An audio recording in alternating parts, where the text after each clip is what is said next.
Hello, welcome to our presentation. My name is Carter Kane, and I'm joined by 8 of my classmates today. We're 8th grade students, 13, 14 years old, from Lake Forest Country Day School. Lake Forest Country Day School is excited to share about how we bring technology from our school into the community. Our hope today is to show the case study of school and its strengths, and how we have leveraged those into a program that we feel can be modeled by students and teachers at other middle and high schools across the world. LFCDS is a pre-K through 8th grade independent school located about 20 miles north of Chicago. LFCDS has been around since 1888, and we have drawn students from over 30 different zip codes and 2 states. I've been going to school here for over a decade, so I can confirm it's a special place. We have 421 students. Our graduating class is about 50 students, so about 16% of us will be represented here today to show you how passionate our class is about this program. We have a number of different presenters that will be coming on and off screen, but we will be available for questions at the end of our presentation. Hello, I'm Lauren. This is my second year at LCDS, but I love our school's innovation space. The innovation space is made up of our think tank for ideating and brainstorming, a LEGO robotics lab for our 7th grade science classes who participate in First LEGO League, and our innovation space, which is a makerspace and project hub for our whole school.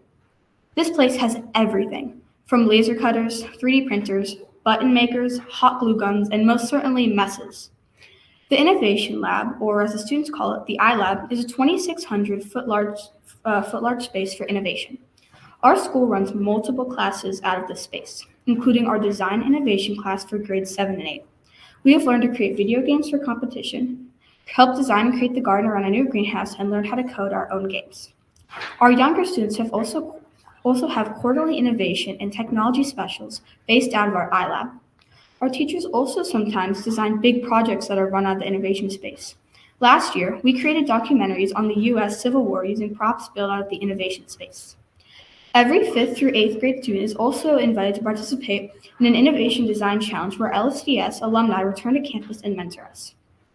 Something that makes our iLab unique from other makerspaces near us is the amount of access we have. Every day during recess, all of the upper school can come in and have free space to create whatever you want. I know that I've made tons of things in this recess free space. Lower school has time available before school for students to free create as well. Even our youngest students have opportunity to free create in the iLab during our Alcott Innovators, where younger kids learn how to make small crafts with an upper school buddy. It's an amazing space that everyone enjoys, and I'm so happy to share it with the joy of you. Hi, my name is Molly, and I want to share a little bit about our school's community service program. Community service is a big part of our program at LFCDS. LFCDS has an official community service program for over 2 decades. We have a ton of community service baked into our school year. In fact, about half of us were just volunteering at a local farm yesterday. We do big community service projects around major U.S. holidays in December and November. We also have a requirement to complete a number of volunteer hours off campus and outside of school. This encourages us to find causes that we're passionate about. For example, I'm planning to teach younger kids how to ice skate this year because of a passion I have for figure skating. A number of our peers are on track to be eligible for the Presidential Volunteer Service Award based on the number of hours they've been dedicated towards helping the community. As Laura mentioned, we have many cool things come out of our innovation space that we'd love to share and showcase. By having so much access to our iLab, we develop an expertise and passion for showing tools that we're drawn to. We are also encouraged to take on leadership opportunities. I'm helping teachers design the curriculum and lead activities for when our preschool and junior kindergarten students visit innovation space for our Alcott Innovators time, which is a new addition to our school. Alcott Innovators, as Lauren mentioned, is a program where junior and senior kindergartners have the opportunity to do fun activities outside of the classroom with resources found in the iLab. I'm helping create ideas for this program, and eventually I might even lead one of the activities. We also have a passion for making a positive, authentic difference in our community. Our goal is to create programs that bring elements of the technology and innovative tools at our school outside of our building to undeserved communities. We do this by building long-term partnerships with nonprofit organizations, which creates a short-term event-based partnership with nonprofits and schools, and by presenting at conferences to teach about schools and technologies we are passionate about, and the teachers could bring back to their own school. Forrestal.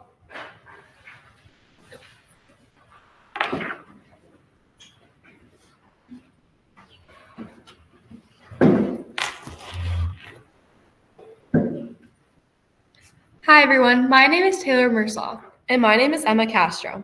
We are 8th graders at LFCDS and the student liaisons for this year's Forrestal program. Emma and I became part of the Forrestal program in 7th grade last year. We started volunteering at the beginning of the year and soon realized how much we enjoyed the visits to Forrestal School and kept coming back for all the rest of the visits. Forrestal is an exceptional program and opportunity for 7th and 8th graders at our school. The Forrestal program began in 2008 when Jennifer Grumhouse introduced the North Chicago Community Partnership to LFCDS. Forrestal is a nonprofit independent public school that also works with the North Chicago Community Partnership. Many children at the school have parents that are or family members who are deployed or work in the military. While their families are working incredibly hard to serve our country, we are happy to bring a little highlight to their day. Originally, Forrestal was run by Mr. Arthur and a former teacher at LFCDS, Mr. Johnson. They would put together activities like making DIY kites and making them fly in the gym. Although it sounds like fun, activities like these made a huge impact on the 2nd graders, along with the students and teachers. This program was originally designed to be run by faculty members at LFCDS, but that did not last for long. About 3 years into Forrestal, the students started taking over as the leaders. Even when the teachers would plan activities, the 7th and 8th graders took it upon themselves to lead the 2nd graders. The teachers used to help teach the kids, but that soon led to giving them instructions to the LFCDS students and taking the responsibility of teaching the children. One of the students was so impacted by the program that after getting their master's degree, they came back to teach the children. This is the 2nd year we have had student liaisons or student leaders assisting and leading the program. This year as 8th graders, Emma and I got the opportunity to step up in a position of leadership and become the student liaisons. Student liaisons help organize the activities and trips to Forrestal.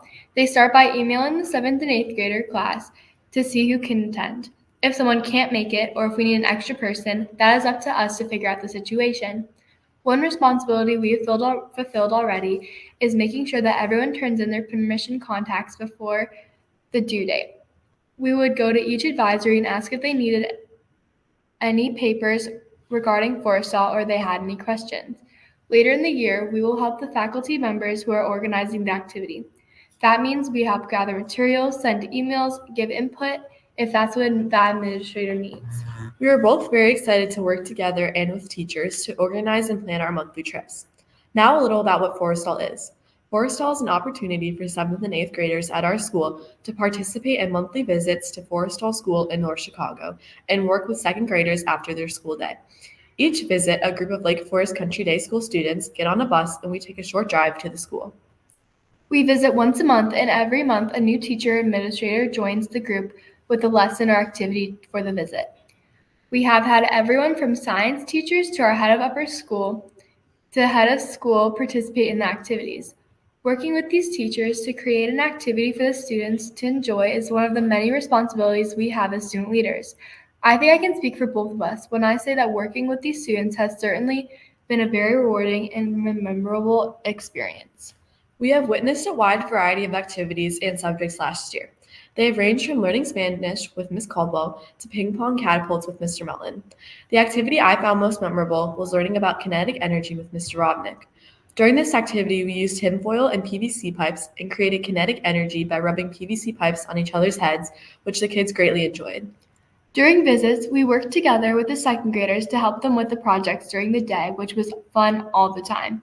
The 2nd graders always have had stories or questions to ask us and tell us and love participating in the activities. We quickly formed bonds with the kids and soon began to look forward to our visits, and so do we. An example of these bonds is every time we come to the school, the 2nd graders always get out of their seats and look for their 7th and 8th grade friends. They know our names by the 2nd visit and are always so excited to see us. I can remember the first time going to Forrestal. I was so nervous on the bus because I didn't know what to expect. I was nervous that we weren't going to click. I was nervous about splitting my times with the kids. I was nervous that the second graders weren't going to stay on task. But all my worries came to a close when I walked through the doors. When I walked in, everyone was so welcoming and everyone had smiles on their faces. After each visit, when Mr. Haight would say it's time for us to go, all the second graders would give us hugs and beg us not to go. We always promised them we would be back the next month, and every time we were. One of my favorite memories was watching Emma and her buddy say goodbye on our last visit. She was begging and begging for her not to go, and Emma was comforting her while they were walking out the door. Through this whole experience, they were hugging and giggling. I think it speaks for itself, but it shows how strong the connections are and how special the program really is. We like to plan our activities around science and STEM.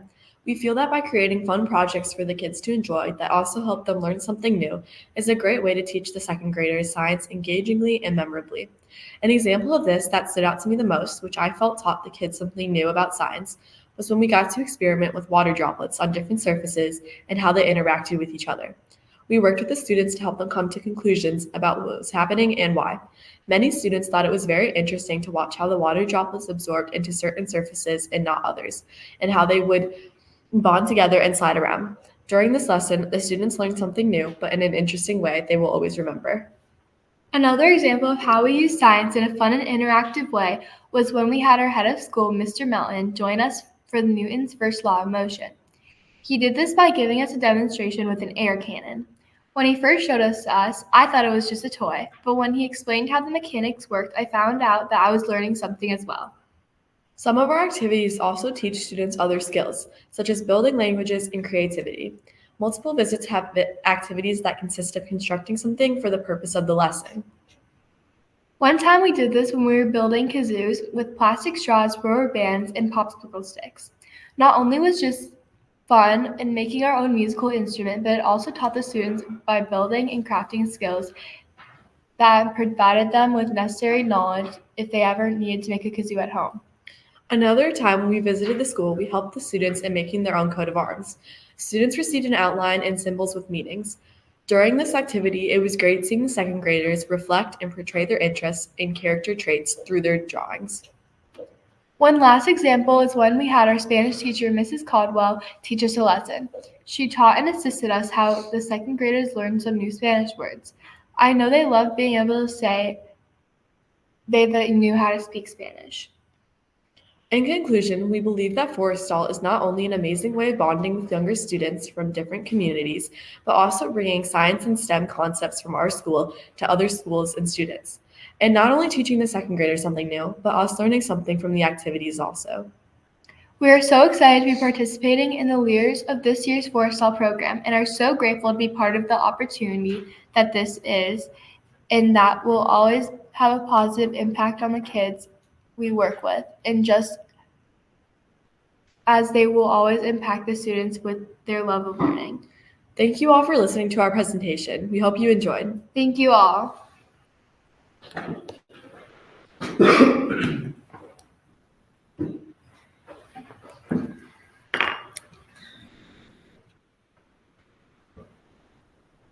Hello, my name is Minchandra Hall.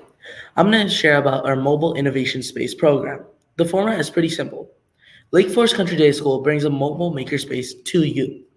We want these events to be as much like our recess innovation space time as possible. We run these events free of charge and transport all materials and equipment. We volunteer in advance, and our parents get permission slips after we have personally affirmed our interests. Each of us, or small group, chooses one specific tool or resource we feel we're an expert in. We generally have anywhere from 3 to 5 different innovative stations. The student who is in charge, the student who is the expert in that technology will then stay at that station to facilitate. We practice with our stations before we leave for the events to make sure we're confident in leading them. Depending on what time of the event, we will travel together on a minibus or get rides individually from our parents. This model makes each of the mobile makerspace events we run incredibly unique. When Carter comes, he generally brings technology like a makey or a coding device. Olivia will bring a button press. I love to bring our Alpha 1 robots because they can box and dance and create soccer matches for the kids to play with. Since the stations are built around our passions, each event takes on the personality of us as facilitators.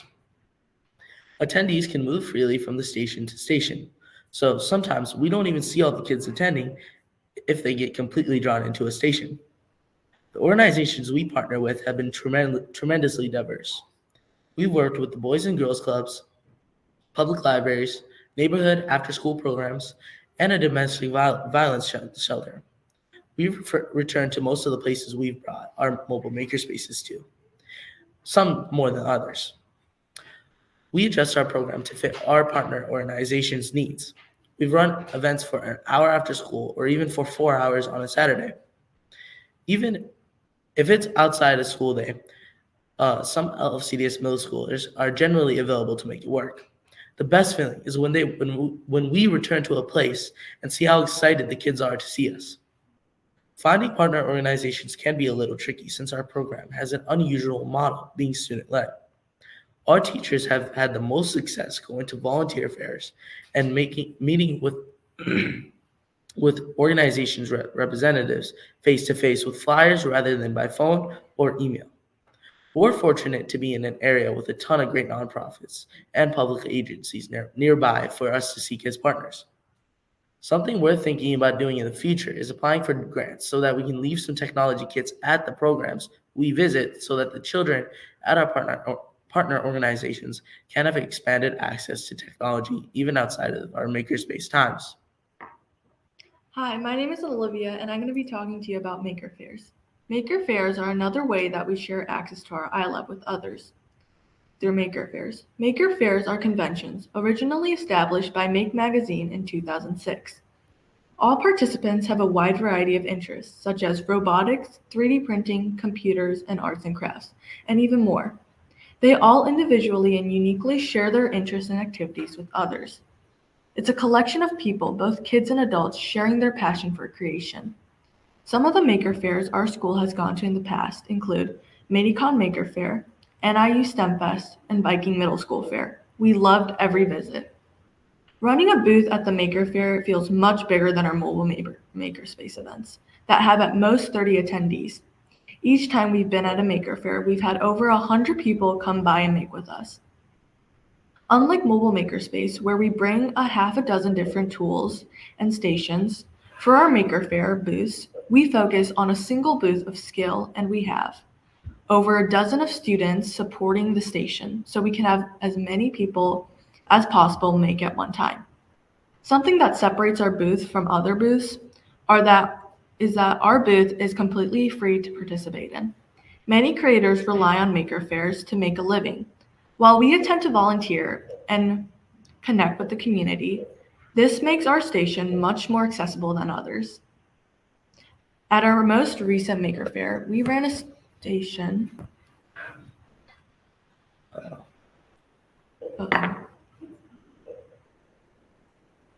We need some help.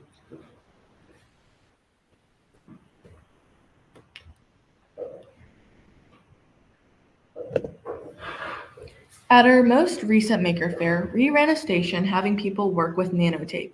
Nanotape is a double-sided tape that can be blown into a large stable bubble. We had over 50 rolls of nanotape and 20 basketball pumps to fill the bubbles up with air. Our guests got a mini physics lesson as they learned how to create air pockets in the nanotape that could be filled in with the air, and then they also had the opportunity to decorate their new bubble with stickers and paint markers. It is so exciting working at one of these events. The excitement on the kids' faces when they're able to create something for the first time is a moment of joy that I really treasure. You help countless people with creations, yet you find yourself building great relationships with people in a really short amount of time through shared experiences and creation. Several times we even had parents come up and personally thank us or try out our station from themselves. It's also really exciting being able to see other stations and learn from other makers. Whenever we attend a maker fair, we build in time for some of us to step away from being at our booth and visit other stations. We saw things like t-shirt printing, crocheting, keychains, heart examinations, robotics, and more. It was interesting to walk around and read the posters. I learned something new at every single station. A moment that really stood out to me when I was at the Maker Fair was when I was at the crocheting station. I was looking around and I saw a really cool butterfly crochet. I asked a volunteer there, and we ended up having an amazing conversation on what we brought and about the Maker Fair. Maker Fairs are not just about sharing access to our interests with others. It's also about building relationship with others and creating interest, not just sharing. One of my friends bought a 3D keychain and tried making one herself because she was inspired by another creator. I have retained so much knowledge and experiences from these maker fairs, and we plan on doing many more, and it's a perfect way to share access to our iLab with others. Thank you.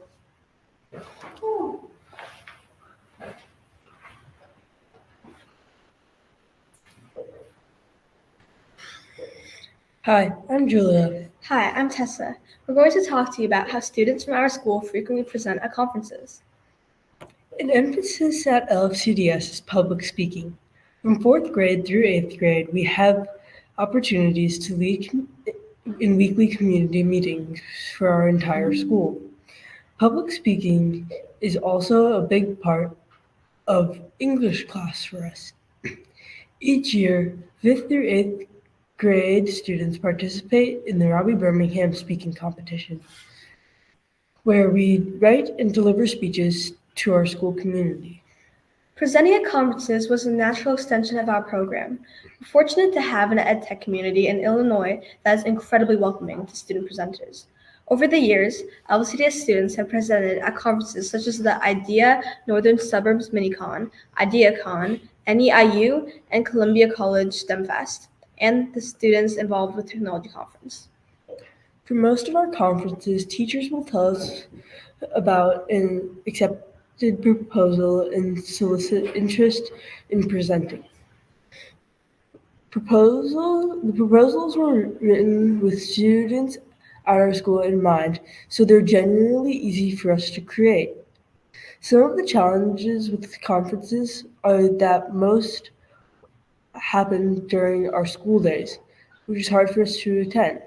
They happen far away where it wouldn't be feasible to travel for a 50-minute session. We're incredibly grateful this conference is virtual so we can all participate. Last year, I had the opportunity to present at IdeaCon. IdeaCon is the largest educational technology conference in the USA Midwest.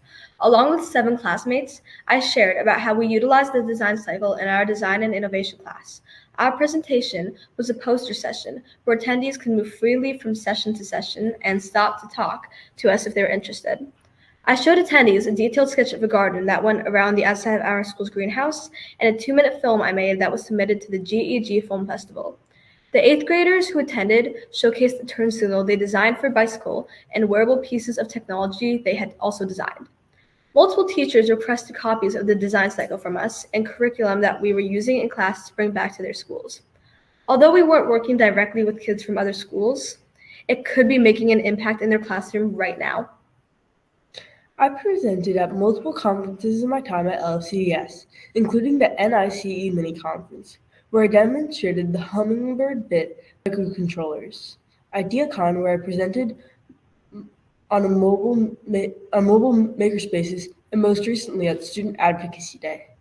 Student Advocacy Day is an event put on by the Illinois Digital Educators Alliance at the Illinois State Capitol building to give students from across Illinois the opportunity to share cool things they're doing with technology to advocate for more funding for technology in Illinois public schools at the Capitol building in Springfield, Illinois. I presented on creating partnerships between nonprofit organizations and schools with technology.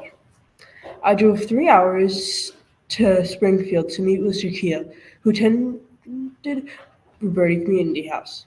We co-presented on how Mobile Makerspaces brought our two communities together. We had the poster alongside 11 other poster presentations of students from across the state.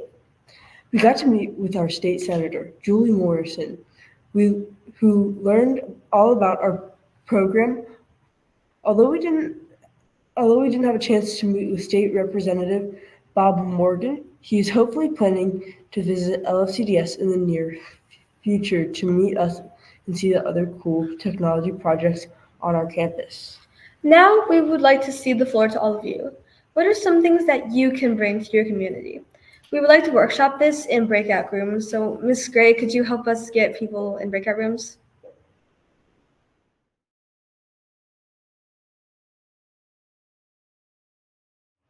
We are on.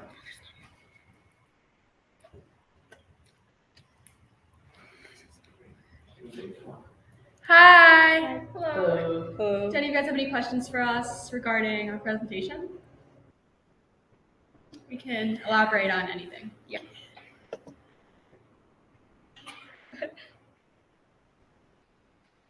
Thank you so much. Yeah, thank you. Thank you. Thank you. This has been a great experience. Yeah, we're all in 8th grade. We're all in 8th We grade. are all in 8th grade. Yes. You were finishing answering a question in the other room, right?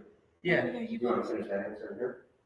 Yeah. So adding on to there's a question in one of the breakout rooms, like how our school involves like community service. At our school, it makes a big effort to make community service a part of like the school curriculum. Like we do, like as I think it was it Lauren or Molly? It was Lauren who was mentioning.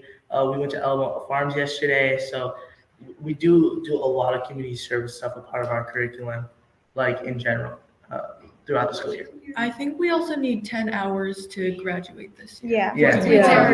But a lot of us Our have parents, passed it. Yeah. our parents are proud of the work we're doing. And Yeah. Yeah. I think I might like 20. In addition to the 10 hours, 10 hours is the needed amount for graduation, but there are also awards at the end of the year, such as the Presidential Award, Community Service Award, which a lot of us strive to get. Like, I might be going to go and try and get the Presidential Award, which you earn from getting, if I'm correct, 50 hours, 75 hours, or 100 hours of community service. And there's also the Community Service Award, which is chosen by the teachers, which is shown like excelling in community service, demonstrating a lot of interest, starting your own drives, being leaders, things like that, which you can earn the award from. What kind of advice would we give to other students of our age or younger about service work? I feel like I would tell them that it's been a wonderful experience for us, and it really prepares us for the future, and it's been great to build a stronger character. Once you like do a few hours, it just gets like so easy because you're just like, oh yeah, I can do that on Wednesday. Yeah, I'll go stick with books for an hour. Or I would something. just tell them not to worry too much about it, as in like it might seem intimidating if you want to do service and like working with kids especially, but it's really not as bad as it would seem. So that's what I would tell a younger student. I would say that also there's only benefits that will come from it. I have not had like something that I've been stressed out about for community service. I've only had benefits that came from it. I'd say going into 5th grade, just take every opportunity you get for community service. You'll learn from it. It'll build your skills. It's just great all around. There was a question. How do you think this is preparing you for high school? For me, I really plan on doing community service like in high school as well, and just convincing, other kids to do it as well.